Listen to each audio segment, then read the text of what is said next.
Hey, good evening. I'm Jonathan Dexter, and I'm doing this video on a recurring brake light problem. The brake would stop working intermittently. The directional would stop working intermittently.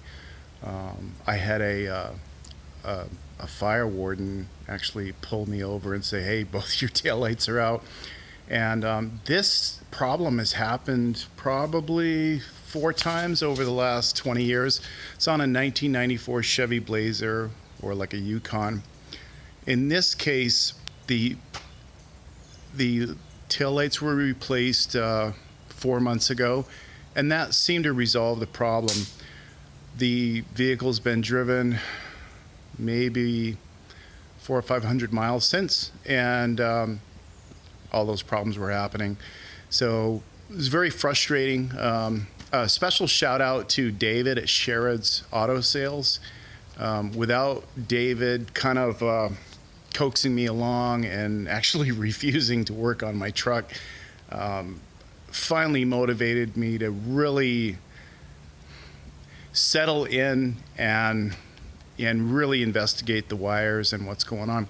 Now, my vehicle, when I got it, it was a couple of years old, and somebody had cut in and put in a security system, which I've since removed, and they also cut the speaker wires and put in a automotive audio system that I didn't like, so I put it back to stock, but I had to resplice all the wires, and that gives intermittent problems. I haven't quite figured that out yet. So back to what's really going on right now. I'm gonna walk you around and show you the seat's out, and you have to lay upside down. You have to pull out the steering column shield there.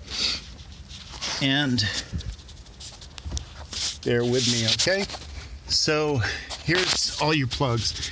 At first I thought it was this. This is the brake switch that goes on the brake shaft from the brake pedal. That wasn't it. So then I checked the directional switch and this is actually the cruise control, and the high and low beam switch is right behind it. And I had come in here and unplugged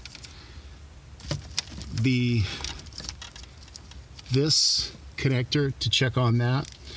Strangely enough, I don't know why this is because I'm not an expert on GM wiring, but there's a gray wire, a purple wire, a white wire, and then this pink jumper wire, which, if you look, goes to nothing. God knows why, but it seems to be that's the norm. There's probably a plug add-on for like the Suburbans or something like that. In any case, I got looking at this here. This is where your directional comes out, and that links to this brake pedal over here.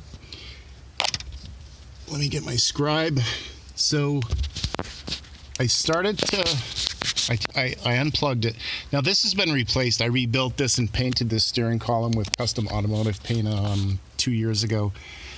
So this was replaced, but not being OEM, it was AC Delco. The plug all seemed to work right, and then I noticed some of these were in different locations, meaning they weren't flush with the plastic. So I went along like this with my little test light and I actually just pushed in on it. Oh, there, I pushed it right out of the socket. But just to clear it up for this video's purposes, I kept pushing, and then when I got to the yellow wire, there was a very profound click sound. And I got up and kind of held my breath, got out of the vehicle, and put this over here. This is my little all-around tire stop. And wait, put that on, and voila, brakes work. Now this truck is modified. This truck came with a third brake light on the roof. It's a source of rust. So when I did the Rhino Pro up there, I removed the brake light and put it inside. I think it looks way better in there, and it's cleaner, and it works. And there's no rust on the roof. So that works. And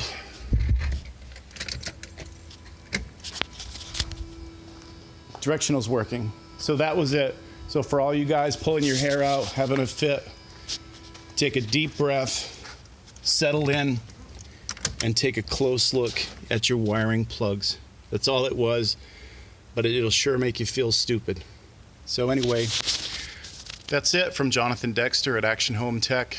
I remodel homes, but I work on these trucks, fix them up, keep them really nice. I make custom Under Armour hidden bumpers for bug out vehicles and things like that. A lot of prefab welding, and I also do Rhino Pro, which I'll give you a real brief look again at this. This truck is in several of my videos. This is my work truck. It's highly modified. It's got hidden Under Armour front and rear bumpers, which you'll see in one of my other videos. And I just beefed everything up. It's got a heavy duty suspension in the back. It's like a light duty 3/4 ton, heavy coilover springs. This is also hidden Under Armour bumper under here. And a third roof rack crossbar makes clamping things down fantastic. So again, in closing, that's how to fix your intermittent taillight problem. And when I get around to sorting out what's going on with the radio issue, I will sort that out. And that'll conclude this video. Thanks for watching. Like, and if you want to subscribe. Thank you very much.